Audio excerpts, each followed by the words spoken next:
that chapter of the video will be like the Icelander Renaissance with like. I and welcome all to another episode of the Win and In podcast. This is episode 40. I am your host, Eric Dauernheim. I'm joined by Gabe. And then we have our guest of honor today, Mike, you might know from Block Out Party. How's it going, Mike? It's going well. Thanks for having me on the pod. Yeah, absolutely. I've been watching your content recently, but I actually knew about some of your videos from before, particularly the chain one. I think I actually saw the etiquette one as well. I didn't know that was from you until I saw that it was like in the same page. But so you. I've been watching your stuff. I've been really digging the document. It's like more informative style, I'd say. Yeah. Yeah, I appreciate that. We were talking right before pressing record that I had to watch all of your draft guide videos because I was scrambling for my first draft armory last week. So, well, that is more perfect of a transition than ever because it's big for draft right now because of ProQuest seasons here. Have you done any ProQuest seasons yet? No, and unfortunately, so I live in Boston, Okay. and the majority of the scene pretty much takes place outside of Boston because no one really wants to be driving into Boston. And usually there's, like 2 to 3 weekends worth of events within like an hour's drive of me. But this year, I don't really know what happened. There's really only 2 events next weekend on Saturday and Sunday that are in Massachusetts. There's really only 2 Massachusetts ProQuest this year, or this season. So I'm gonna go to them. Of course, they're both draft, which I'm scrambling to sort of put together.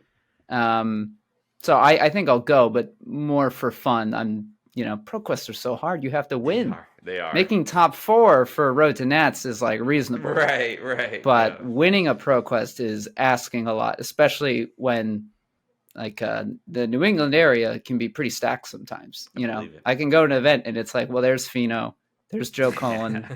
This is going to be a tough one. Yeah.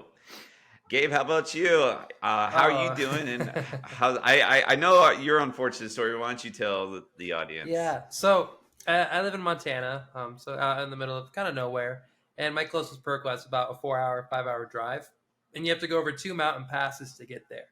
And so usually no big deal. It's like fall, the weather should be nice, but we got our first big snowstorm in about a week and a half ago, like 5 inches, 6 inches plus where I lived at least, and then. So I knew the weather was bad, but I'm like, I'm still going to rally. We're going to make it because, ProQuest season. I need that playmat. I need those cards. And I kept checking the weather app. It was like, it should be good to go. And then like literally the day before I was going to go, it just even worse. Like got about 0. Ice was everywhere. The passes were just trashed. Even like the local roads were trashed. So I was like, well, I'm not going to drive 4 hours on ice just to be mentally fatigued, then to go play and get fatigued. And it didn't end up well. We didn't make it. Yeah, that's fair. That's life or death, life or flesh and blood. Yeah. I came yesterday. Just came out of doing a ProQuest. It was draft. I was able to top 8 and then won the first round, but lost the next one. So did not get that gold foil. Did not get that or that PTI. Yeah. Not sure what to call it, but anyways, didn't get the first place reward because as you mentioned, it is pretty brutal. It's something special if you can get it. So congrats to everyone who has gotten it so far and who's gonna hopefully get it. Some of us, maybe you, Mike, maybe me. Gabe, I think that was your only one, right? That was it. Yeah, I won't be able to make next week's over there, so we're out of contention. Yeah. Maybe to any of our listeners, hopefully you guys can get one more shot at it this coming week. But a lot of Alexis have been taking the storm for the CC portion. She is officially going to be LL'd. That has happened There was prediction that was already going to happen, but that is now official with her points. She still has a week to get even more points. Honestly, I'll probably play her just to give her one last send off as a Tales of Aria hero. And yeah, then we'll be looking at Lexi-less meta. So, does Lexi get a video of her LL? She will, but she's got to get in line. Yeah, there's a lot before her. That's fair. Yeah, That's fair. and like as heroes, LL, I'm always kind of thinking in the back of my mind. I'm like, how natural of like a story arc did this character have? Yeah. I don't know if Lexi has like a really fun like story arc. She just was pretty middle of the road for a long time, and then just became dominant like pretty quickly, and just stayed that way for like 6 months, and then that's it.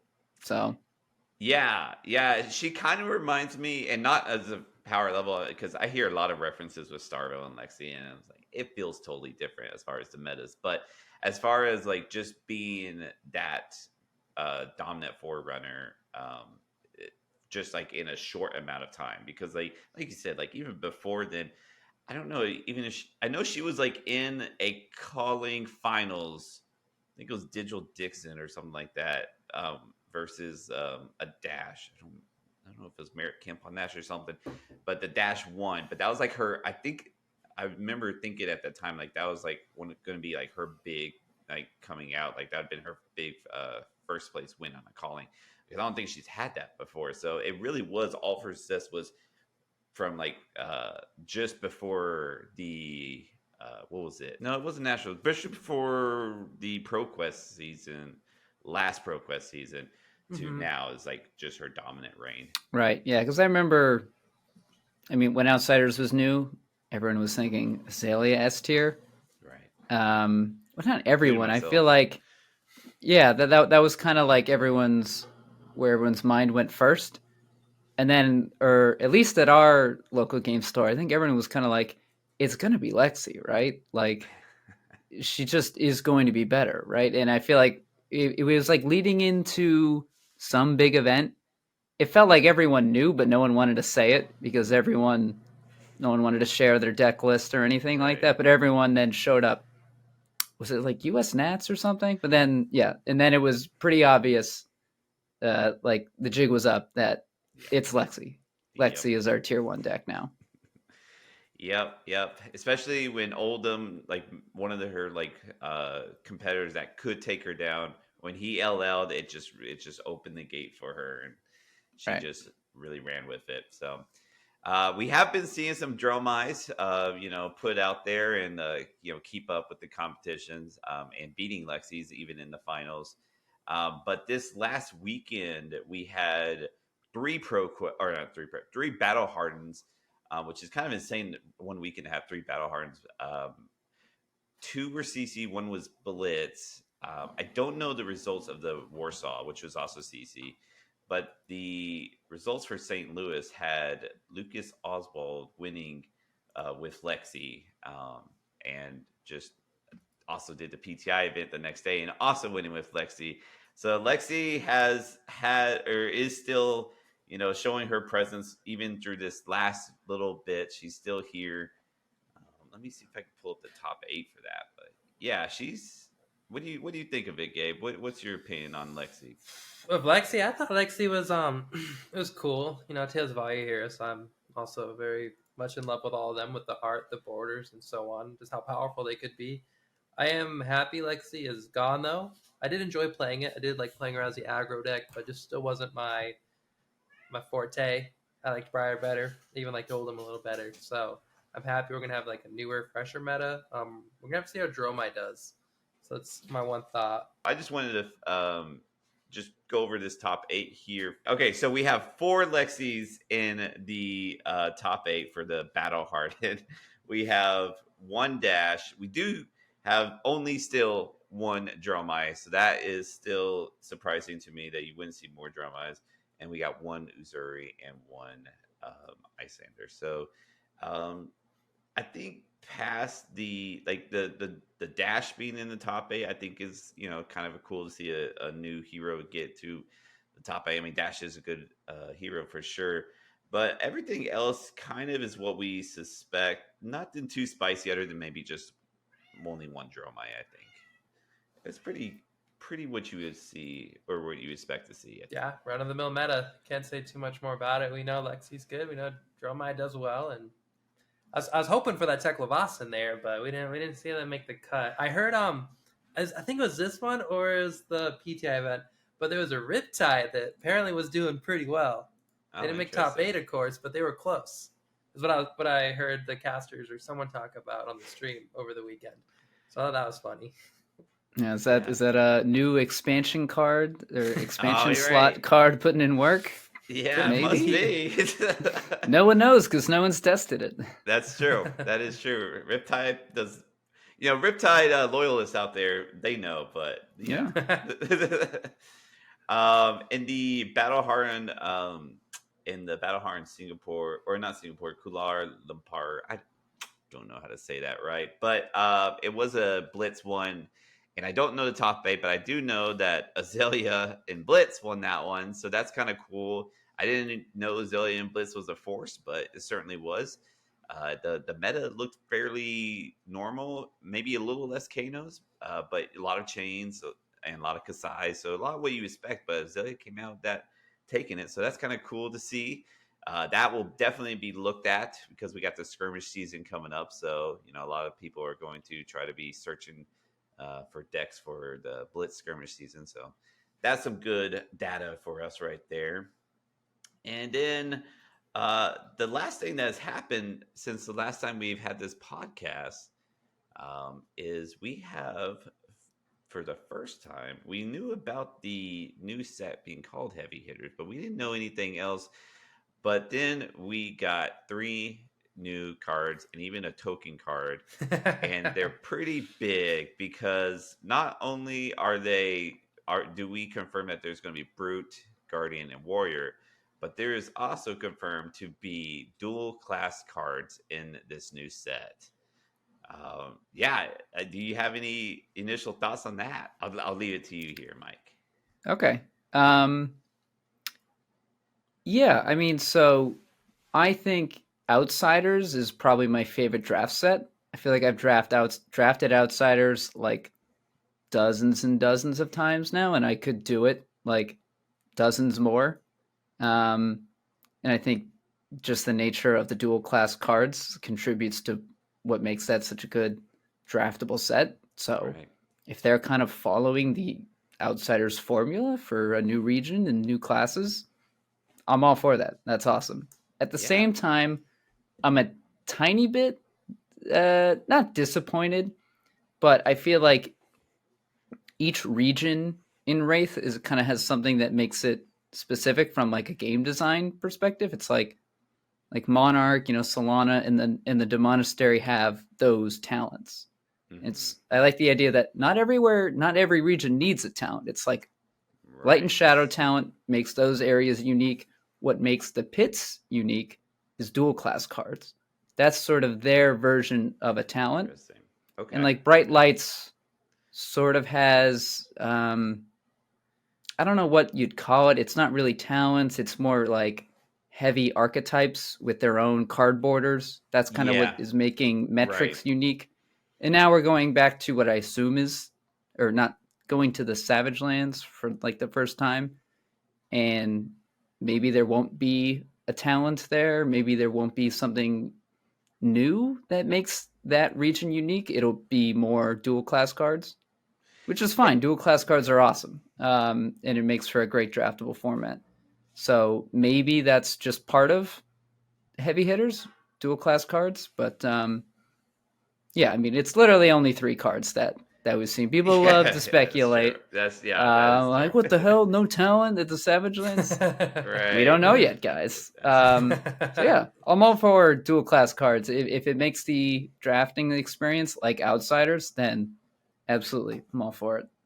Yeah, it seems like this is also going to be like with Outsiders, it was the dual class cards, but every dual class had assassin on it.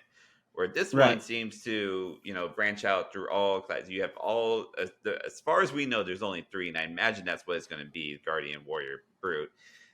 But you can have all the combinations possible with those three, which is really cool that it's not just a one class. And yeah, you're absolutely right. This is interesting as far as, what makes this unique. I'll put out speculation out there. A few people got in my ear, and I'm kind of wondering if maybe there will be a gladiator sort of talent. If we're looking at something in the arena, if we're looking at something that uh, the heavy hitters will just hold as their own and come out, so that maybe Bravo only gets like 3 cards from this set instead of like a huge card pool, and maybe that will be because the talent will be gladiator, and we'll have a gladiator guardian or something of that sort. That might help with that at least. Yeah, so my thoughts on this. So we know Guardians are awesome. So Starvo, that Casino Starvo is what people would call it. You high roll, you fuse your elements. Fun stuff, for me at least. We know Brutes like to roll dice. They like to gamble. If we could get a hero that infuses both of those elements of the casino gambling, fusing Starvo craziness, I think I would just go to heaven. I think that sounds like the best thing there is. Yeah, we were getting the wager mechanic, so that's gonna yeah, that's gonna be pretty interesting. We don't know what it does, but it sounds like if the talk a big game, that card actually seems like a lot of fun to play, and I hope they make more cards just like that, where it's a little bit of a guessing game, and that just screams brute. So I'm excited for it. That's for sure. And then agility is interesting. I won't spend too much time on this, but it's just interesting that agility is a card when Quicken already exists. So, yeah. Right, because the wording is slightly different. I forget the exact difference between the two, but it's kind of like dominate and overpower. You always have to say, remind me again the difference with overpower. I'm sorry. It's right. Yeah. So does the quicken work on this, or does the agility work on this? It'll take us, it'll take everyone a couple draft or sealeds before hammering that down, or at least it will for me. I have to play with the card. I can read it, but I need it in front of me. I mean, I'm the same way. As when overpower, when that first came out, it came out in I want to say Dynasty. Yeah, I think it was Dynasty. Yeah. And that wasn't really a mechanic that you would normally play with unless you were playing with Hanabi Blaster. But even then, you just I didn't ever have to look at a Hanabi Blaster. I just I can only block one card, whatever. I didn't think about what that meant as far as for overpower. It wasn't until Bright Lights where you're seeing a line, you actually are playing with those cards. It's okay, yeah. So yeah, agility might be that same way. Absolutely on that. Dude, I also like the art of these cards so far. So sweet. Back to talk of the game. He has a hyena just hanging out with him, man. I do like hyenas. Yeah, I was pretty happy. Anytime I can get some hyena love, I'm actually all about it. I like the brute warrior chick with the double-handed axes. Or we're gonna get double-handed axes now. This is awesome. Yeah. No, that's going to be a cool looking foil for sure. That blood will definitely be foily, which is going to be cool. Yeah, I'm excited. It looks like a lot of fun. Looks like a ton of fun. Yeah, I can't wait. But, that'll be for next year. It's we got one more week. This weekend coming up is ProQuest. And then we are in the off season as far as with major. I am sorry. For those that are playing at Worlds, they still have Worlds. That's right. Yeah. Yeah. I'm in the off season where I don't, I can more just this is when I can play data at all, or, and I can just test new stuff and whatnot. This is when I can play a little bit more low key and just have a more fun, less competitive edge on it. Right. The next thing on the docket for most of us is skirmishes if we feel like it. Yeah, that's just fun. I'm perfect way to put it. Yeah, and I'm ooh, I'll look into a crazy blitz deck. That sounds fun. Haven't dabbled in blitz in a little while. Right. Okay. Yeah, I'm excited for it. It almost feels Yeah. like a set release within itself. It's just like, oh yeah, I'm just so happy that Flesh and Blood has these like the November, December off seasons. It feels needed after like a whole year of just like, yeah, I mean, we had so many major tournaments this year. So like just Hmm. after a whole year of all these major tournaments, just like relaxing for a couple months is a good needed like respite. Definitely. Okay, well, that has been everything that's happened this last week. Now let's get into Block Out Party. First off, what made you on the name? That's my first question. Okay. I just wanted it to be some sort of like a pun. It didn't need to be anything specific. I didn't want it to just be a card name. Okay, No, like, there's a lot of um, those. there's a lot of those, and like, no shade to anyone that does that. I mean, the card names are good, and if Mhm. you really identify with a card and that defines your channel, that's awesome. I didn't want to do that, but I basically just made like a big list of like sort of stupid puns. A front runner for a long time was Romping Club Sandwich. Um, no, and my brothers were like, we just won't let you do that. We'll Okay. just, yeah. Um, no, I just kind of landed on like block party, block out party. I don't know. I just wanted it to be kind of silly, but at least just unique, where it doesn't get confused with any other fab YouTube channel. Yeah, no, I mean, honestly, Blackout Party, well, and the fact that you have Unmovable as like the banner thing is like perfect. But whenever I first saw this channel, I was like, oh, I bet this is like a Guardian guy. Like, this is like all of his videos are going to be about Guardian stuff.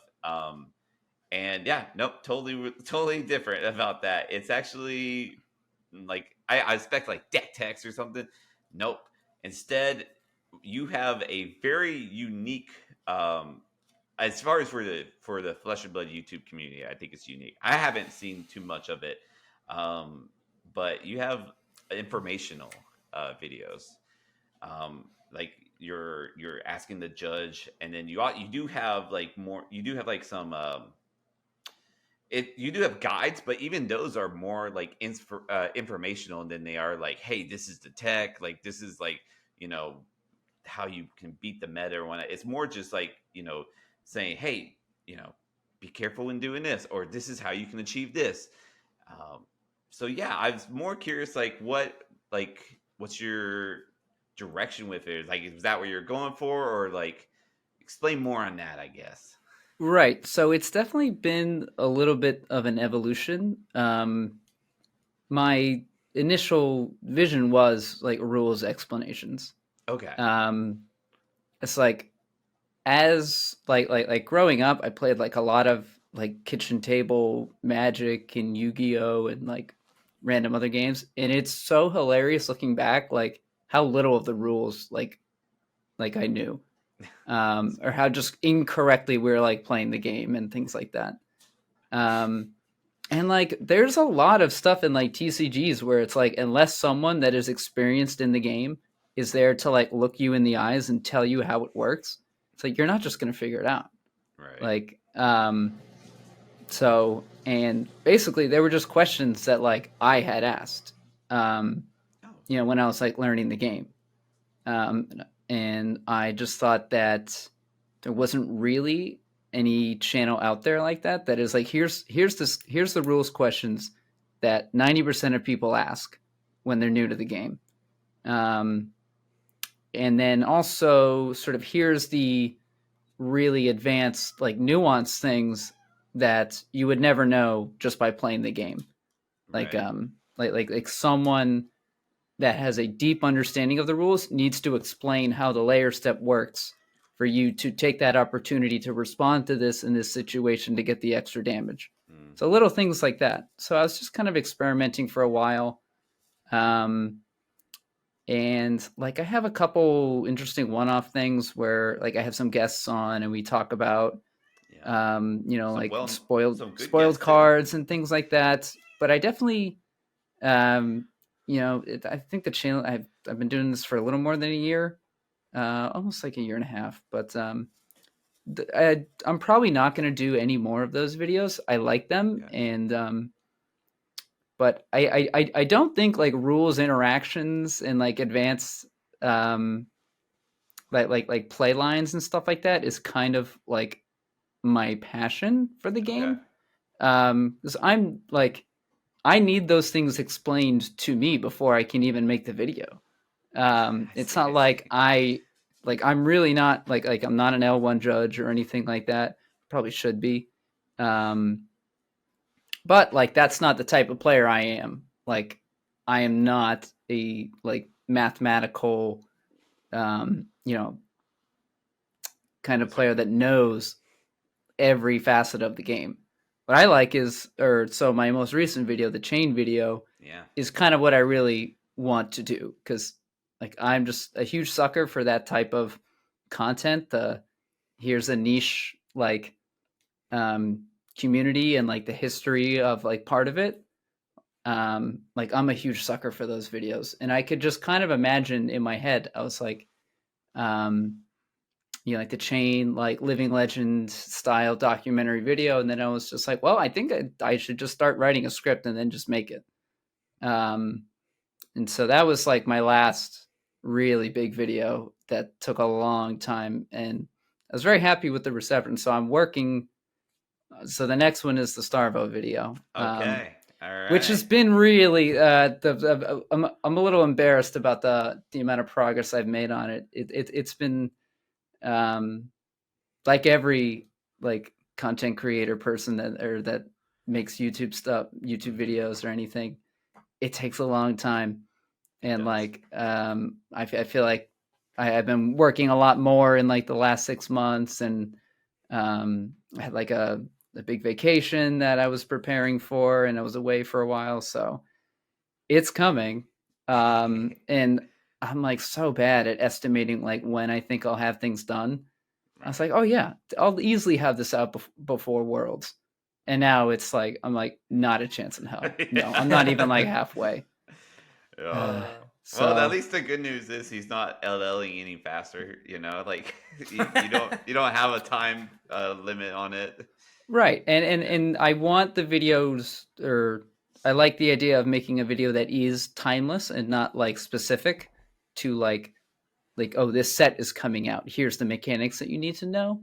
Where it's like that That video sounds. gets a little bit outdated, like It 6 months does. later, where it's like for the rest of time, someone can go back and look at the history of chain in flesh, like in classic constructed. Yeah. Um, so yeah, I mean that's just I definitely want to be more on the storytelling side of the game rather than the nitty gritty like mechanics. So I'm curious on this because we were doing like the how to draft, and we when we did it for the outsiders one, like the dummies for or how to draft for dummies sort of deal. That's when we got a email from LSS saying, "Hey, we really like these videos. We would like you to have a spoiler for this season." And we're like, "Oh, yes, awesome, cool. We'll know this." Did the journey to the living legend for Chain was that what led to your bright light spoiler? I'd say probably. I hadn't had one before that. Um, I mean, you yeah, do I'd have assume that so. one video that has 11K views, the basic guide to Yeah. flesh blood etiquette. So, Um, yeah, that one's like pretty old at this point. So yeah, I mean that one did very well and was received pretty well. And I'd love to do a part two. I just need to think of more stuff. I was wondering Um, about that. Yeah, I'd like yeah. to, yeah, Clearly, and if like 11,000 views, you did something right there. So, yeah, it is sort of the nature of the beast where the beginner friendly content does do very well. it does. It does. And like that's a great thing. But at the same time, I was like, oh, I don't want to make like five basic tips to get better at flesh and blood. It's like Right, a lot of right. people do that, and those are great videos. But I'm Yeah, like, I've been playing for a long time. I don't need that. Like, yeah. I I'm past that, and that's great. And I want more people to enter the game. And click on that video. And I'm hoping that is if someone getting into the game stumbles on that video. And yeah, it's a good one. So I think it's like one of those ones that like will actually get other players that aren't Flesh and Blood players. Do you know what I mean? Like, I think there's like a right. lot of times like Magic players, Yu-Gi-Oh players will see something that is like Flesh and Blood related. If it's something like this, especially like that thumbnail, I think that thumbnail is what like did it very well. Oh yeah, But I like that one. yeah, that's a good one. But it's like, oh, okay, let's see how Flesh and Blood does it, and I think Right. that like entices other people. So I think you did a very good job on that. Thanks, I appreciate that. Yeah, I'm a huge sucker for like just like I've never really played Yu-Gi-Oh, but I'd love to learn about the early history of this one card. Yeah, no, there's a lot there as well. I also haven't played Yu-Gi-Oh, but our armories are right by Yu-Gi-Oh players, and oftentimes there'll be crossover, and we're trying to learn each other's games and whatnot. And, I know they just came out with a set that had a lot of reprints of like a lot of old cards, so it's like they're super excited, and it seems like a fun time to be a Yu-Gi-Oh player right now. But Gabe, don't let me continue talking. yeah, so like you were saying, like edit like the videos take a while to get going. So even like the Starvo one, you're saying chain took a while.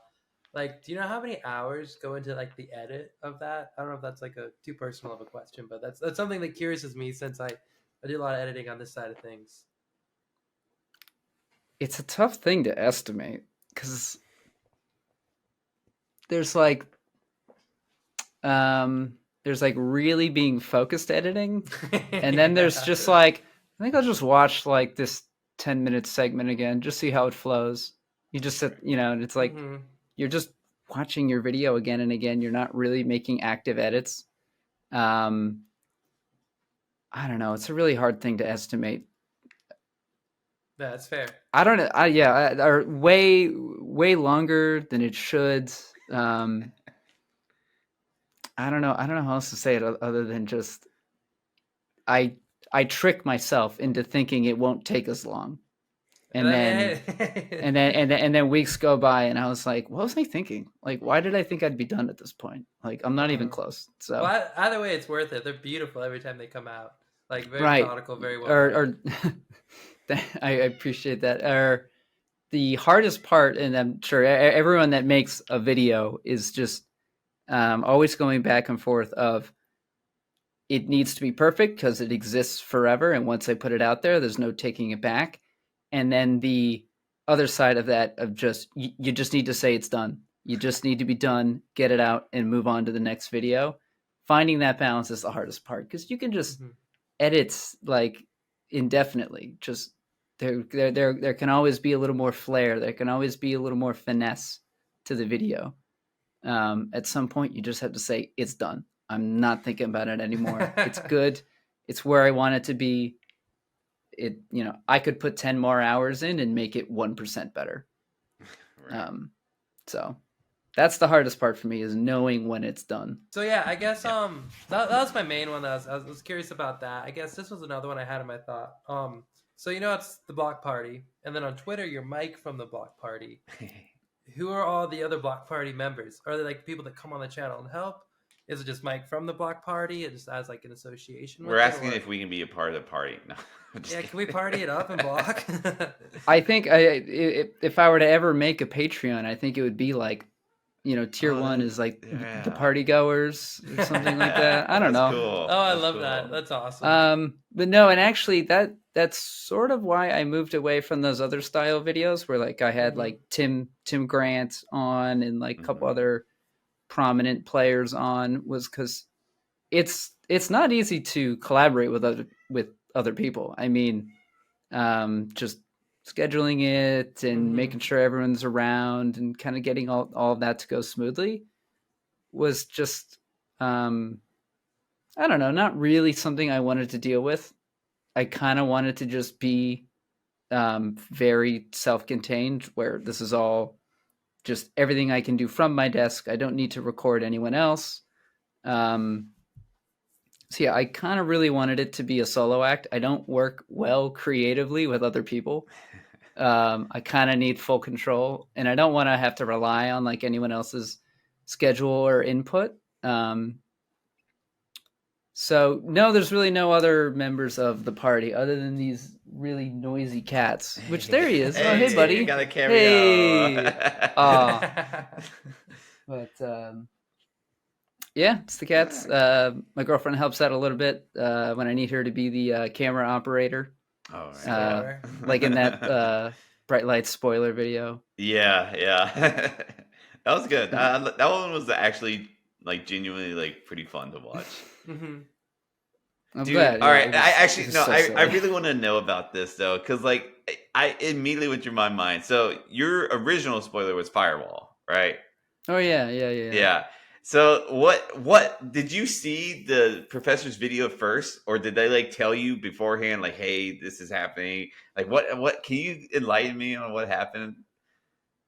So I was all Alec, like they send you the email, you're super happy, all right. Yeah.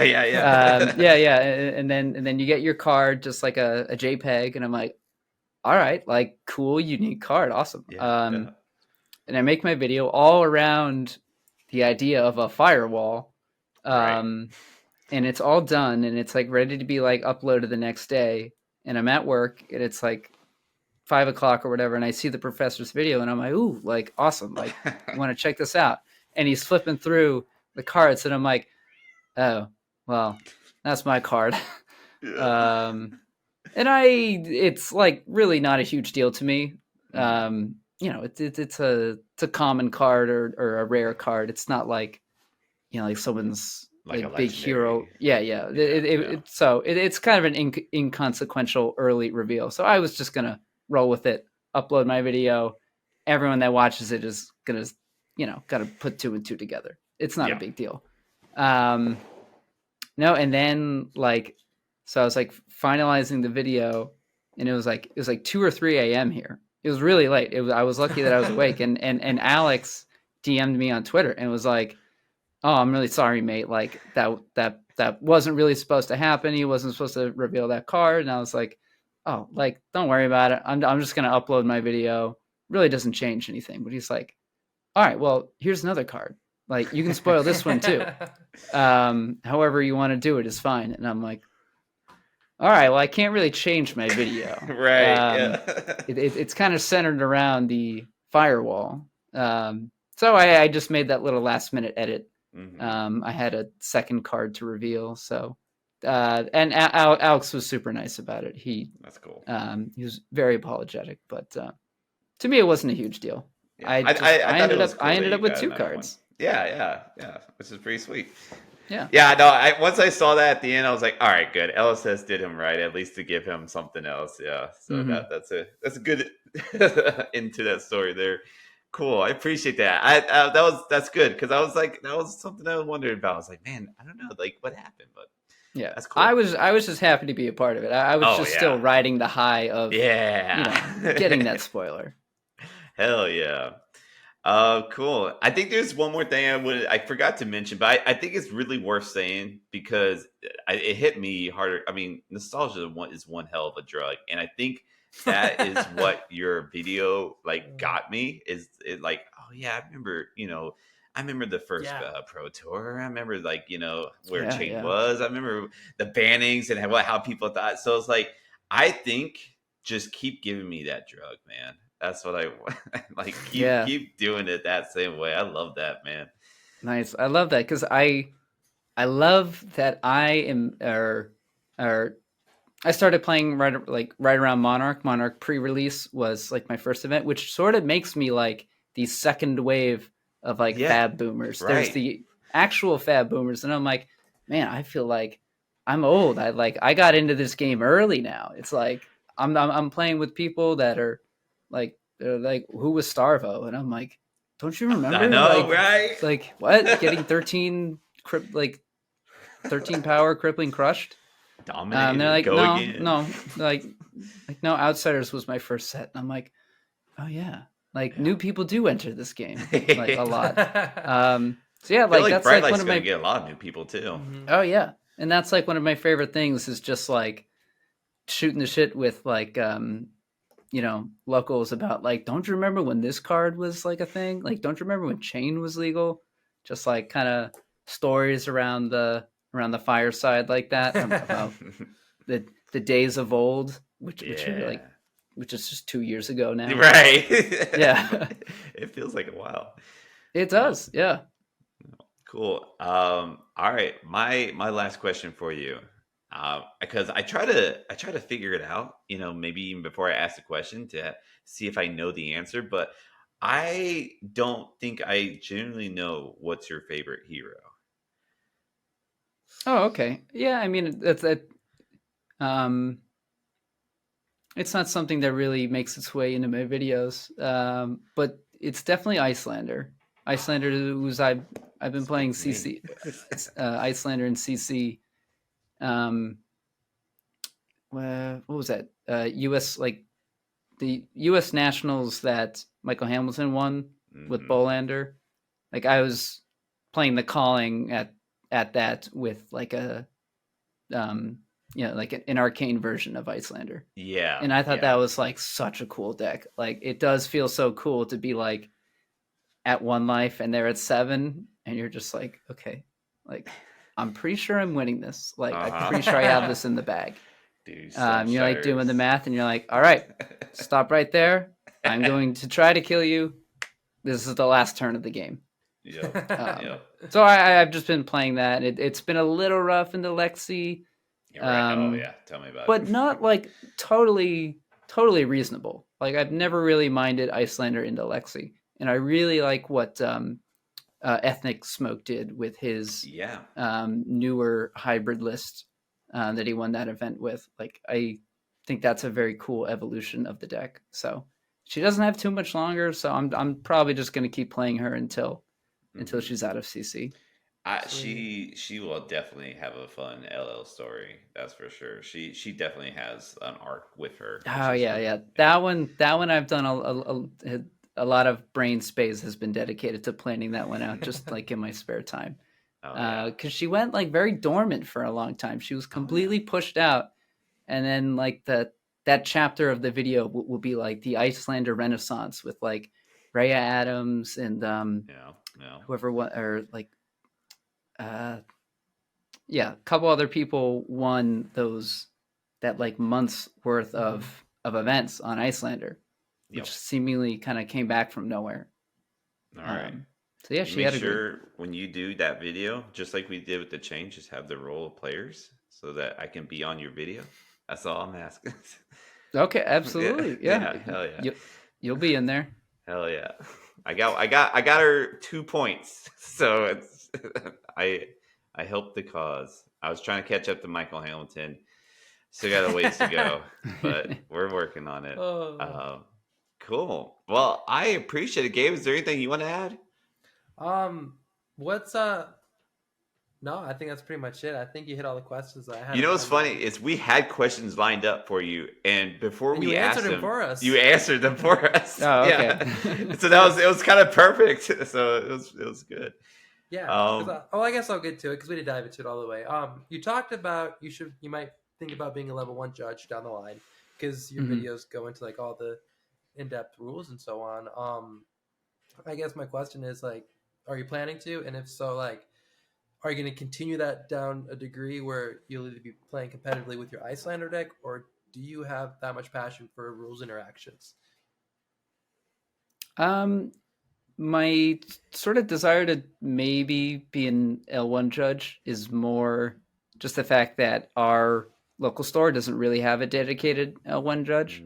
It's like a while ago we were lucky enough to have a road to Nats, and I had to ask Tim Grant from the videos. I was like, Tim, can you come up from Connecticut and judge this event? Because, we need at least an L1 judge here to run it.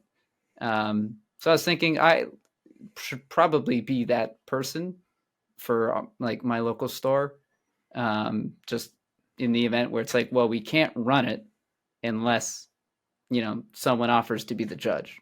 Are you the fab boomer of your store? No, not really.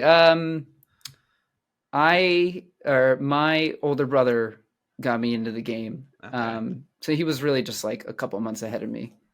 Okay. But yeah, the like me, or I have two brothers, and we all play. Yeah, we all got Cool. in right around the same time. Um, but yeah, I guess I am one of the older playing members of the group, but I really try. I live just down the street from my local game store, Oh, that's and nice. I really kind of had to push hard for like a while to get them to hold fab events, because they are like a Magic store Yep. through and through. So it took a Mhm. long time, but I was kind of the guy writing the emails for a while to get them to finally have Flesh and Blood events. So I feel like a little bit responsible for keeping the scene alive. And if someone needs to be an L1 judge to do that, like, absolutely, I'll do that. You Nice. know, Um, I think you're absolutely like onto something there because I feel like with this game, I think I mean, we look. I think you're actually a little. You might be younger than me, but we're around. We're the same generation, I would say.